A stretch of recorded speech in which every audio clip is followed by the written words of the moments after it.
10 बोसोर आन्दोलन खालामनानै बिटिआर सुक्ति जादों आरो बे आन्दोलनाव गामियाव रायजो जानाय जोंनि रायजो राजाफ्रा खस्थ' मोनदों। थांखि होबाय राजा लामा होबथानाय, थांखि होबाय रेल लामा होबथानाय, थांखि होबाय सुबुं नङा, थांखि होबाय उखैहाब सोमावसारनाय, थांखि होबाय दिल्लीयाव धरना हैनांगौ। माजों थांदों? ट्रेक्टरखौ माजों लाया, अट'खौ माजों लाया, मेजिकखौ माजों लाया, फैसाया बहानि मोननाय? गामियाव मिटिं जाबाय, जों गामिनिफ्राय 100 जन बिहरबाय, माजों थांनो? रायजोआव मिटिं जाबाय, रायजोनि फान्डनि फैसाखौ बाहायनोसै नामा? अबजेक्सन! माने फैसाखौ बाहायनो मोना, जायनि थाखाय एसे गेंग्रें गुंग्रुं जाबाय। उनाव डिसिसन लानो गोनां जाबाय, आन्दोलनखौथ' खालामथारनांगोन। देनबालाय न'खरसेयाव 100 थाखा खांसै, देनबालाय न'खरसेयाव 50 थाखा खांसै, देनबालाय न'खरसेयाव 200 थाखा खांसै, खांलायलायनानै ट्रेक्टर लाबाय, आन्दोलनाव बाहागो लाबाय। खुख्लुङाव जों मोनथिदों 2 नम्बर हादानाव सानथाम आगोल जुदि आन्दोलनखौ खबर मोनबायब्ला थेलायै थेला बिथांमोना बन लाबोनानै बिजनि बाजाराव बन फानदों। बे फैसाजों मा खालामगोन? ट्रेक्टरनि भारा लागोन आन्दोलनाव बाहागो लानो। बाक्सा जिल्लानि सुबनखाता मुसलपुरनि साहा सुबनखाता होनाय जायगानि बर' मानसिफ्रा अन्थाइ देख्रेबनानै हाजिरा मावदों। मानो? माइरं बायनानै जानो थाखाय नङा, आन्दोलनाव बाहागो लानो, ट्रेक्टर भारा लानानै थांनो, मेजिक भारा लानानै थांनो सुबनखातानि रायजोफ्रा अन्थाइ देख्रेबनानै हाजिरा मावदों। आन्दोलना जालांबाय। दाउला गिसिब्रियावनो खोमसियावनो बासिगाव रेल स्टेशनाव रेल होबथानो थांदों नोंथांमोना। बे आन्दोलननि फिथाइ बिटिआरनि जोनोम 27 तारिख जानुवारियाव जोंनि स्पेसियेल कनभेनसना जाबाय तामुलपुराव। बे हमनानै लादो डेलिगेट हल। जों गाबजोबदों गासिबो। 10 बोसोर प्रमदखौ जों प्रेसिडेन्ट मोनदों आरो बिथांनि नेतृत्वआव आन्दोलना जादों। जों बुंबाय बिथांखौ जे नोंथाङानो आन्दोलनखौ दैदेनबाय, जे नोंथाङानो सुक्तियाव सहि होबाय, नोंथाङा बे सुक्तिखौ बे बिटिआरखौ सालायनो थांनांसिगोन एबसुखौ नागारनानै। गोबां गाबगु खुगुनि गेजेरजों डेलिगेट हलाव जों बिथांखौ बिदाय होदों आरो लेसागावनि कनफारेन्सआव बिथांखौ वार्किं प्रेसिडेन्ट बानायदों इउपिपिनि। बिनि उनाव बागानपारायाव फुल प्लेजेड बिथांखौ इउपिपिनि आफादगिरि खालामनानै दिनै बिटिआरखौ सालायनो जों हगार हरबाय। मानो? 1993 आव बिएसि जादों। सुक्तिखारि सुक्तियाव सहि होग्रा सानसुमा खुंगुर बैसुमुतियारिया सिफ जादों। बिनि 10 बोसोरनि उनाव 1993, बिनि उनाव 2003, 10 बोसोरनि उनाव बिएलटिजों सुक्ति जादों। बै समनि बिएलटिनि चेयारमेन हाग्रामा महिलारिया सुक्तियाव सहि होदों, बिनि उनाव बियो सिफ जादों। बिटिआर सुक्तियाव आन्दोलनखौ दैदेनग्रा प्रमद बरुवा सुक्तियाव सहि होदों। होमबा बिथाङा मानो दैदेनगिरि जानो मोना? बिथाङा मानो दैदेनगिरि जानो मोना? रायजो राजानो सानसुमाया मोनोबा, हाग्रामाया मोनोबा प्रमदआ मानो मोननाङा? बेनिखायनो प्रमदआ बुंदों, आं बुङा आंखौ 10 बोसोर पावाराव लाबो, आं बुङा आंखौ 15 बोसोर पावाराव लाबो, आं बुंगोन आं आन्दोलनखारि मानसि, आन्दोलन खालामग्रासो मानसि, आं खामानि मावनोसो फैदों, आंखौ नोंथांमोना 5 बोसोरल' खामानि मावनो सुबिदा हो, बिथाङा खावलायदों। दा जों बिथांनो खामानि मावनो सुबिदा होनांगोन ना होनाङा? होनांगोन ना होनाङा? आरो होनांगोनबा गोदान गोजामजों बाथ्रा गैया। बर' बाजार प्राइमारिनि गासै रायजोफोरा फैजोबखाबाय। थाबोनायफोरखौ बुजायनानै जों लाबोजोबनांगौ। खेबसे बारनि थाखाय खामानि मावनो प्रमद बर'खौ सुबिदा होनांगौ। टेक्टाटनि सावगारियाव हरफिनांगौ बयबो। नामखौ जों खावलायदों। बिथाङा बेखौल'सो खावलायदों, बाराखौ जेबो खावलायाखैना। आं मावनो हायाबा आंखौ गारदो, इउपिपिआ जेबो मावनो हायाबा इउपिपिखौ नागारदो। खिन्थु खेबसे नाय, खेबसे नाय। बेखायनो जों गाज्रि मोना रावखौबो। मैया बिपिएफ खालामदोंमोन, दाखालि बिपिएफनि मददगिरिमोन। गोबां खारनाव इउपिपिनि दरजाया बयनिबो थाखाय खुला। दाना बयबो फैनो हागोन, बाहागो लाफैनो हागोन, खामानि मावलांनांगोन। साननो हागौ किसुमान মানুহবিলাকে ভাবিব পাৰে নিৰ্বাচনৰ পিছত, চৰকাৰ গঠন কৰাৰ পিছত, প্ৰমোদ বড়ো লিডাৰ হোৱাৰ পিছত এই বিটিআৰ শাসনৰ চাবিটো কাৰ হাতত থাকিব? চাবি আঁচনিও থাকক, ভাবিব পাৰে আকৌ এফচিয়ে ল'ব নেকি চাবিটো? মই স্পষ্ট ক'ব বিচাৰিছো, মই নিখিল বড়ো ছাত্ৰ সন্থাৰ বৰ্তমান অধ্যক্ষ, স্পীকাৰ। নিৰ্বাচনৰ পিছত বিটিআৰৰ চৰকাৰত চাবিটো আপচুৰ হাতত নহয়, ইউপিপিএলৰ হাতত থাকিব। কিয়? প্ৰমোদ বড়ো বৰ্তমান এপছুট প্ৰেচিডেণ্ট নহয় কিহৰ প্ৰেচিডেণ্ট ইউপিপিএলৰ প্ৰেচিডেণ্ট ইউপিপিএলৰ প্ৰেচিডেণ্ট হৈ নেতৃত্ব ল'ব সেইকাৰণে চাবিটো আপছৰ হাতত নাই ইউপিপিএলৰ হাতত আপোনালোকে চৰকাৰ গঠন কৰাৰ পিছত এজন এজন ইউপিপিএল কৰ্মী হিচাপে আপোনালোকে কাম কৰিব লাগিব जों नायगोनसो जों मददसो खालामगोन आमी सहायহে কৰিছে आमी समर्थनহে কৰিছে যে যেনে তেনে ইউপিপি सरकार আহিবই লাগিব তাৰ কাৰণে আমি সহায়হে কৰিছে সমৰ্থন কৰিছো बेनिखायनो रायजो राजा नोंथांमोन गोलाव मुवा दाउट जानांगौनि जेबो बाथ्रा गैया खारना जाबाय सुक्तिया इमप्लिमेन्ट जानांगौ सुक्तिया खालामबाय सुक्तिया इमप्लिमेन्ट जानांगौ आरो सुक्तिया जे मोनसेनि उनाव मोनसे इमप्लिमेन्ट जागोन सुफुंजागोन मावफुंजागोन बिनि फोरमान 6टा 7टा लकडाउन जायामोनबा कर'ना भाइरास फैयामोनबा बाजेट सेसनाव हिमन्त बिश्व शर्माया फरायबायानोमोन गभर्नर सहि होबानो बिल पास जानोसैमोन जों नुवाखै दे मार्च मासाव बाजेट सेसन जाबा मा एक नाम्बार जों थांखि जानाय बड'लेण्ड मानसिफ्रा बिसि मोनलाय बिटिसि मोनलाय बिटिआर मोनलाय मोनबाय खेबथाम मोनबाय बाहेरानिया मा मोनफेरदोंमोन बाहेरानिया मोनबाय बिलाव फरायबाय हिमन्त बिश्व शर्माया बाहेरायाव बर' कसारि वेलफेयार काउन्सिल दानानै होनाय जागोन फरायाखै बिलाव फरायदों एक 2 नाम्बार सेपारेट डाइरेक्टर खालामनानै होनाय जागोन बर' मिडियामखौ नायनो थाखाय बेबो पास 1500 कोटि फैसा हरगोन बोसोरथामनि थाखाय बिटिआरखौ जौगाहोग्रोनो सेन्ट्रेला 50% स्टेटआ 50% स्टेटआ गावसोर हरनो गोनांखौ हरनाय जासिगोन बिल पास क'क्राझाराव music and fine arts college दं पेन्सा सरकारि नङा बिनि गभार्निं बडिनि चेयारमेना प्रमिला रानी ब्रह्म मिनिस्टार सरकारि जायाखै एकखौनो लिरनाय दं music and fine arts Himanta Biswa शर्माया फरायबाय क'क्राझारनि मिउजिक एन्ड फाइन आर्ट्स कलेजखौ सरकारि खालामनाय जासिगोन एलपिनिफ्राय आरम्भ खालामनाय कलेज बिटिआर ओनसोलाव असमिया माध्यमाव बर' माध्यमाव जिमानखिनि भेन्सार स्कुल আছে बिना शर्त उइदाउट कन्डिशन प्रभिन्सियेलाइज करा जाओ ओंखारदोंना ओंखाराखै बिटिआरनि बाहेरायाव जेसेबां कलेज दं जेराव बर' स्टुडेन्ट दं बर' प्रफेसार दं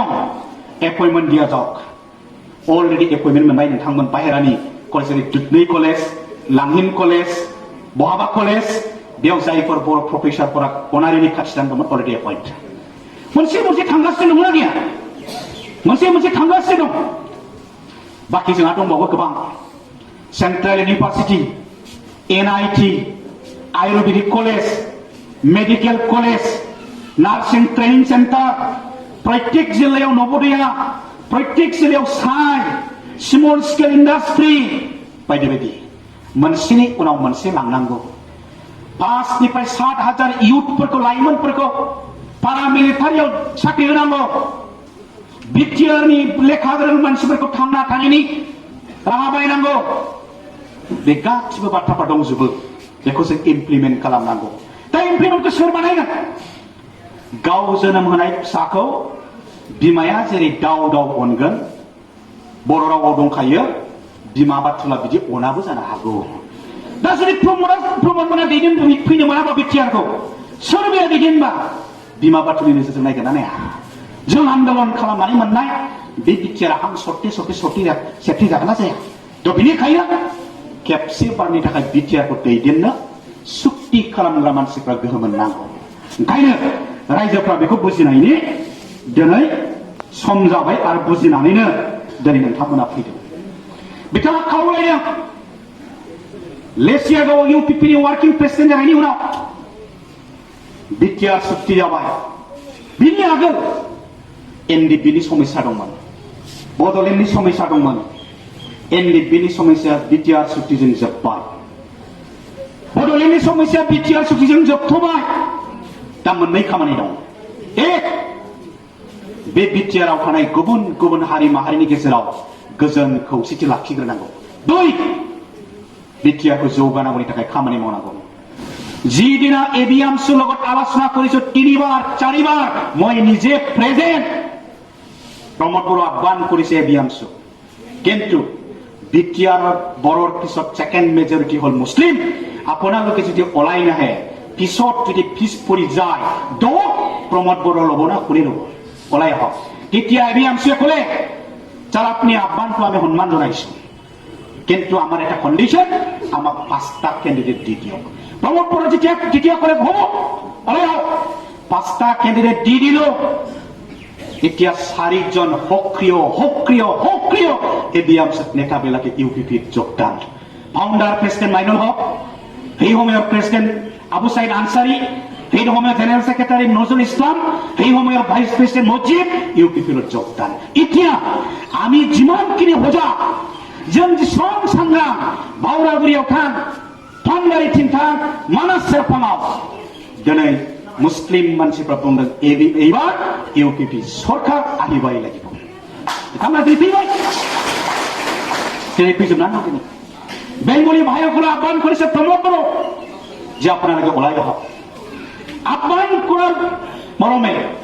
শিডিউল কাস্ট স্টুডেন্ট ইউনিয়নে মুখলিকে ঘোষণা করিলে যে আমি প্রমোদ বড়ো আহ্বান আমি সন্মান জনাইছো আৰু আগন্তুক বিটিসি নির্বাচনত আমি ইউপিপিৰ পূৰ্ণ সমৰ্থন আগবঢ়াম শিডিউল কাস্ট স্টুডেন্ট ইউনিয়নে ঘোষণা কৰিছে ঘোষণা কৰাৰ পিছত আজি যিমানখিনি শিডিউল কাস্ট আছে বেংগলীৰ মাজত ইউপিপিৰ হৈ কাম কৰিছে দিনে ৰাতি বেংগলী মানুহবিলাক ওলাই আহিছে নাগৰিকজনী কেণ্ডিডেট দি দিছে কোন বাকি থাকে আদিবাসী ওলাই আহিছে আসু বুলি আছে এটা আসু অল সাউথালি স্টুডেন্ট ইউনিয়ন তেখেতসকলে ওলাই আহিছে নেপালী তেখেতসকলে ওলাই আহিছে কোন বাকি আছে যিমানখিনি আছে প্ৰমোদ বড়ো আহ্বান মৰ্মে তেওঁলোকে ওলাই আহিছে ইউপিপি বড়োৰ ভিতৰত বড়ো শুনি গেছে এখানে ওবাই ৰাখক ইমানুৱেল মুসাহাৰিয়া খারবাই বিপিএফনিफ्राय জেনারেল সেক্রেটারি खेबथा मेमेले जादों बिपिएफ खालामग्रा मानसिफ्रा इउपिपि 70 বছর আমি বিপি ভোট চালু এবার আমি চাম প্রমোদ বড়ো এবার আমি চাম ইউপিপি লট दा বিপিএফखौ जों राया किन्तु जाहा बुंनांगौ थागोन मानो राया 70 বছর सालायनाय खेबनैया इन्टारिम खेबथामा 15 বছর इलेक्शन देरहानानै सोर सरकार सालायनो खाबु होदों दिल्लीनिफ्राय स्काई फैदों दिल्लीनिफ्राय स्काई मोनसे जार्नालिस्ट टीम साংবাদিक टीम नोंथांमोनाबो फैनानै मालाबा सोंखुमा फैनो हागौ मैया मानासथिं दंमोन नामा आं वाट्सएपआवसो बहाबा नुनाय बायदि मोनदों बङाइगाव दं क'क्राझार दं तामुलपुर दं रङिया दं उदालगुरि दं गुवाहाटी दं 40टा समस्तियाव गिदिंगासिनो दं अरविंद केजरीवालखौ दिल्लीयाव जेरै दिल्लीखौ चेन्ज खालामनांगौ साथ सोलायहोनांगौ साथआव बिथांमोना खामानि मावदों सेम बिटिआरआव सोलायनाय लाबोनानै प्रमोदनि दैदेननायाव सरकार लाबोनांगौनि थाखाय बिथांमोना खामानि मावदों बिथांमोना प्रश्न खालामदों दिनै दंमोनबा प्रश्न खालामगौमोन लेक्सार होनाय नङामोन 70 बोसोराव नोंथांमोना मा समस्या दं बुंलाय होनगोन दैनि जेंना साहाथिंजाय मैदेरा डिस्टार्ब खालामो आइवाइ न' मोनाखै रेशन कार्ड मोनाखै जब कार्डनि फैसा मोनाखै सोर होयो बेफोरखौलाय सोंथिलाय दाना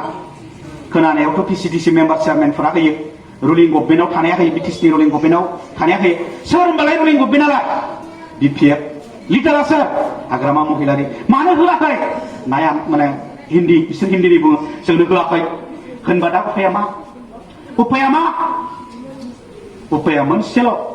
70 बोसोराव मोनाखैबा सोलायनाय लाबोनानै 5 बोसोराव प्रमोदखौ लाबोनानै प्रमोदआव दिनानै ला जोब्बाय खोथाया नङा जोब्बाय होमबा सोलायनो लाबोनांगौ बिथांमोना बुंफैदों जेरै स्काइनिफ्राय साংবাদিকफोरा दा ओंखायनो 70 बोसोराव सरकार सालायनाय बिपिएफआ सोरनि थाखाय जोंनो भट होदोंना होआखै सोरनो होदोंना होआखै भटखौलाय दा जोंनि आखाइजोंनो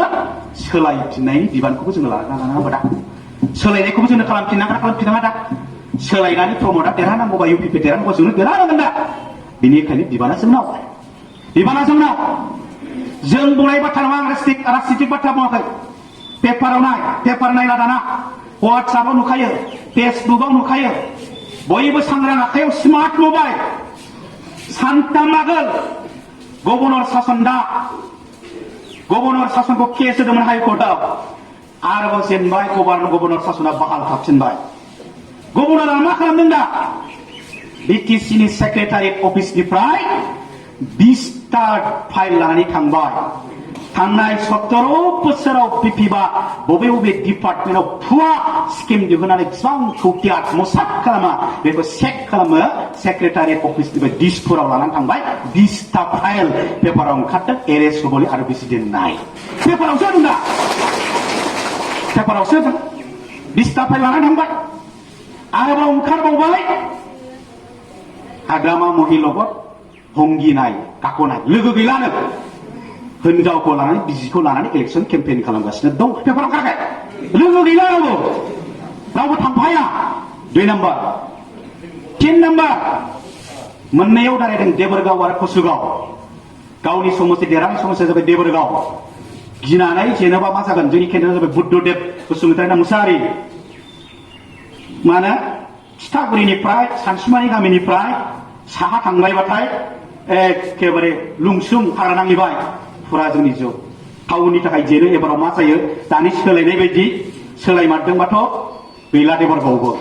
दा कसुगावआव गेलेबायबो जे गिनानै कसुगावनि घटना एबसुनिनो क'क्राझार जिल्ला एबसुनिनो सिगांनि बिबानगिरिमोन सेनियर बेनो दायित्व होदोंनो कसुगाव समस्तिखौ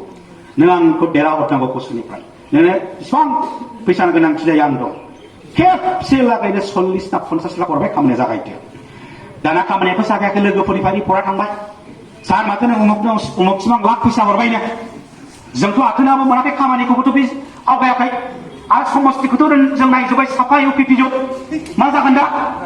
मोननै मिटिं ओरैबायदि जाबाय लकडाउननि आगोल इलेक्सन स्टारिं कमिटिनि अफिस खुलिगोन खिथा होगोन गावआ फैबाय माने कसुगावआव मोनसे बाजार दङ बर'नि नाम बाजार मोनबे एखे जलायसुरि बेवहाय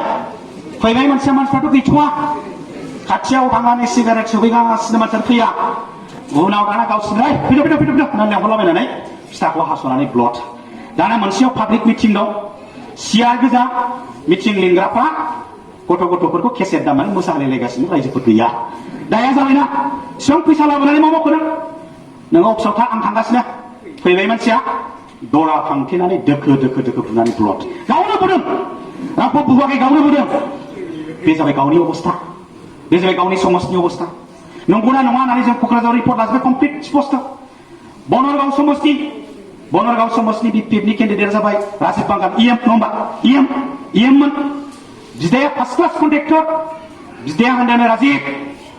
एबारनि अबस्थाया मोजां नंला फैसा खामायखादोंबा बारा दा बाहायसै लाब गैया फंबायखौ होनदों जाहैबाय जोंना दाख्लै सेन्ट्रेल एबसुनि एक्जिकिउटिभ रिपर्टआ होबाय बनरगावबो जोंना मोजां राजिब बांगालखौ बिदायानो बादा होनानै दोनबाय दा अबस्थाया बेबायदि दा बेनिखायनो जों राजनितिक भाषण बुङाखै अट'मेटिक बिपिएफआ गावनो गाहाय फारसे दाबि लांगासिनो दङ पेपाराव ओंखारदों ससियेल मिडियाआव ओंखारदों बायदि बे जाबाय बास्तब बे जाबाय सैथो ओंखायनो बिखाखौ थिग लाखिगोन इलेक्सन जाजासिम खुनु लोन सोर गैया जोंथ' जों खामानि मावखानांखागोन भट होखानांखागोन बाखि गामियाव थाबोबावबाय फैयाखिसै जा रायजोफोरखौ बुजायनांगोन आरो बेखौनो दायित्व लानानै थांसिगोनबा इउपिपिएलनि थाखाय सुरेश दैमारिनि थाखाय प्रमद बर'नि थाखाय प्रमद बर'र कारणे ইউপিপিএলৰ কাৰণে সুৰেশ টেমাৰীৰ কাৰণে ডাঙৰকৈ এটা হাত চাপৰি দিয়ক। সকলো ধন্যবাদ যাচিছো, বৈনিसिम साबायखर बावबाय। आंनि बुंनायखौ आं फोजोबबाय। गोजोन्थों।